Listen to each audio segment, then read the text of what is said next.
Leela. Leela is the one that is the master pianist, and she has been making music to collaborate with the messages that I've been putting out. Hi, Sam. Hi. How are you? So I am doing very well. Thank you for asking. How are you? Good. Good. Okay. So go ahead and express what it is that you were talking about first so I can address it directly. Well, I had just finished watching a movie amongst many movies, and we all know about the sex trafficking industry being billions of dollars, the largest actually. And the movie I was watching was set in India, but it was about uh, you know, uh, adoption shelters where girls are being mistreated, abused, and yeah, it's not such a good subject, but it brings up a lot of anger, brings up a lot of wanting justice.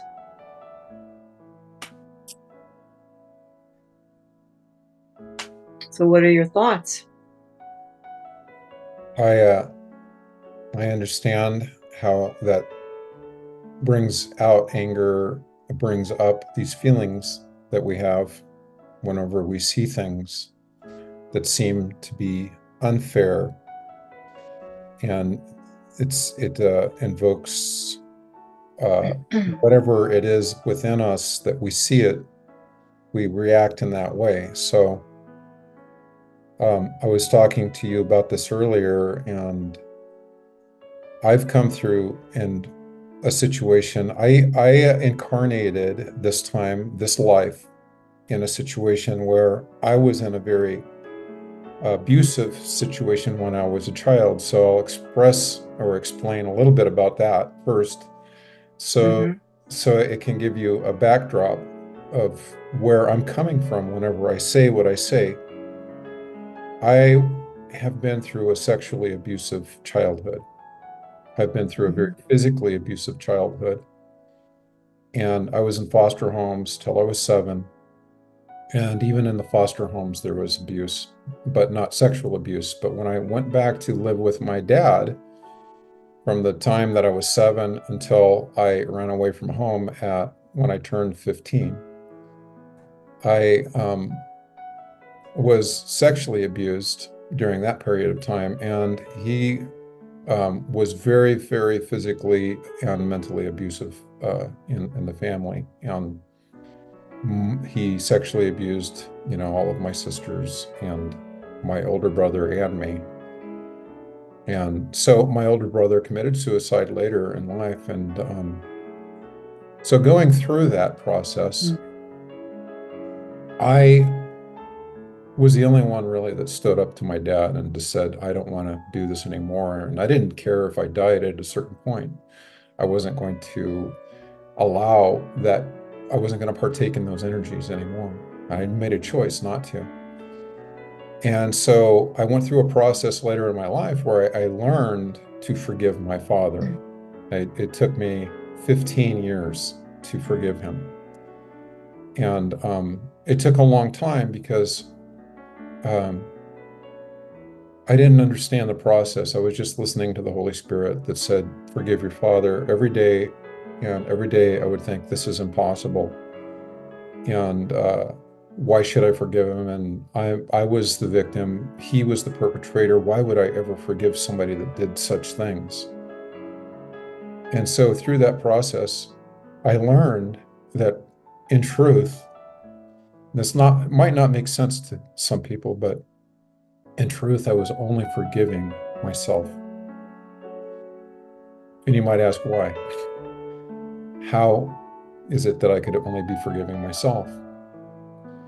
And that is simply because I realized at a certain point that my physical father, whom I thought was somebody else outside of me, was separate from me and that he did something to me, when he was only a representation of what was going on within myself. So when I was judging him, literally, I was judging myself.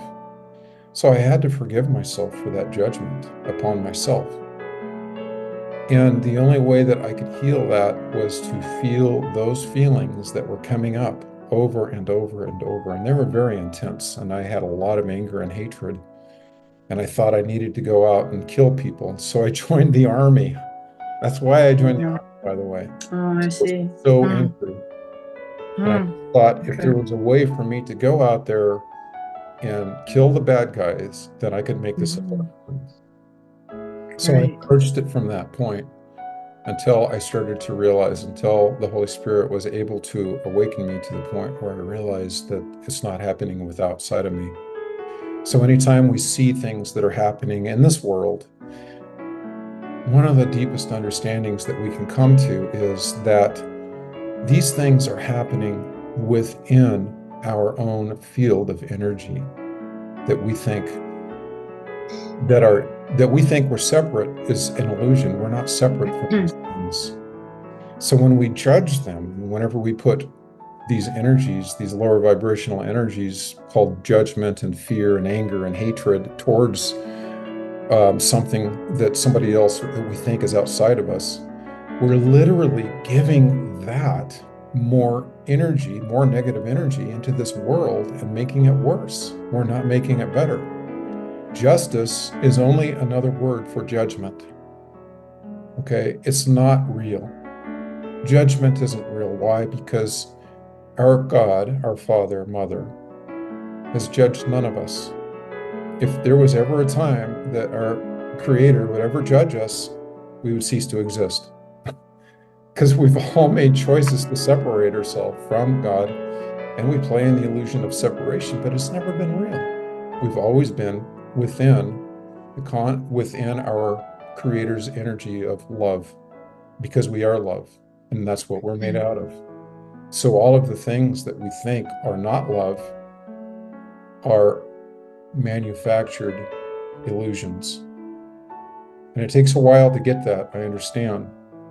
So a lot of times whenever I tell people that see these atrocities happening in the world, that these are things that can be healed by forgiveness through love, not through anger, not through judgment or justice, but by healing the feelings that come up within us. And that's why when we see something that invokes feelings of anger or hatred, those are things that can be healed within us. And that's our job right there.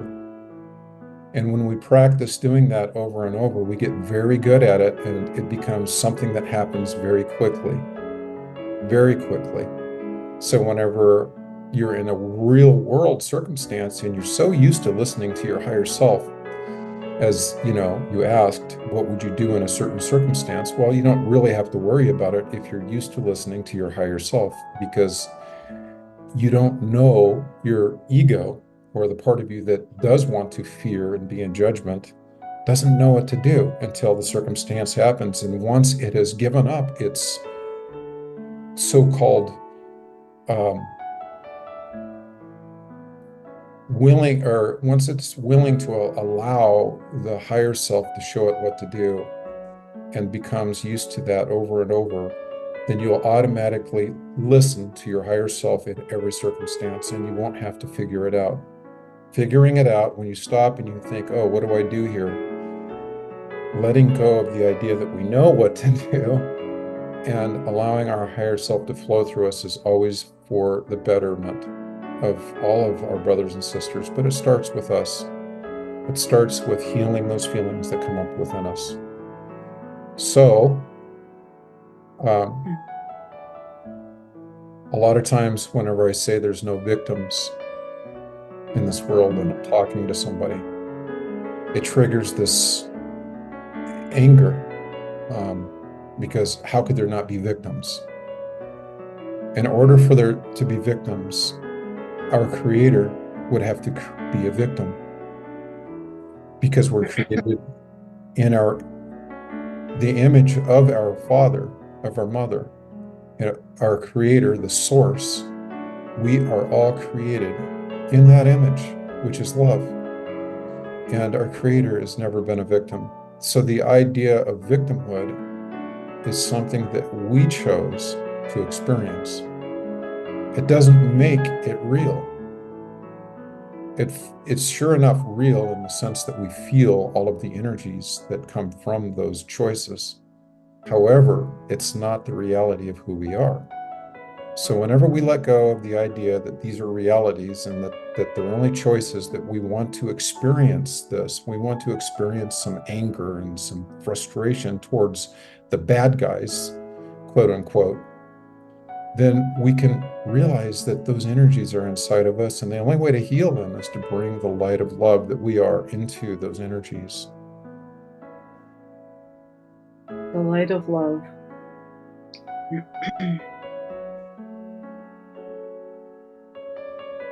So I hope that helps. Mm-hmm. Does that make sense? Mm-hmm. Yeah, it does. It does make sense. It all begins with ourselves. And then it can, carry outwards into the universe and collectively, hopefully, make a huge difference. Yes, so by simply healing ourselves, by feeling those feelings that are coming up that are not love, and by giving them attention, we're literally healing them, and we just give them our attention and say, what are you? Come on in. They're our children. We've created them. They didn't happen to us.